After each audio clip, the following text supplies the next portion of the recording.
Companies, governments, organizations across the world are working on reducing carbon emissions.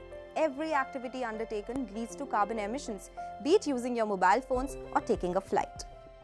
While it is not always possible to cut emissions completely, companies buy carbon credits in order to compensate for the unavoidable emissions. Carbon credit is a permit that allows a company to emit a certain amount of CO2. One credit allows emission equal to 1 ton of carbon dioxide. Now, theoretically, this is the amount removed from the atmosphere or prevented from reaching the atmosphere. Government issues carbon credits and the money received is used in green projects aiming at lower emissions, focusing on forest conservation. This is called carbon offsetting.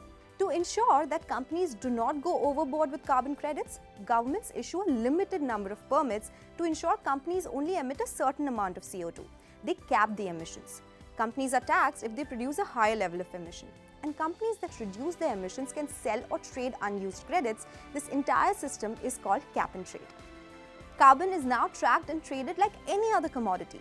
Let's understand this. Say company X has emitted lesser than what it had targeted, so they have excess credits.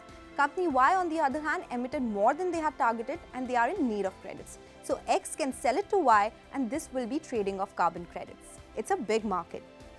Voluntary carbon offset credits have increased 5 times since Paris Agreement.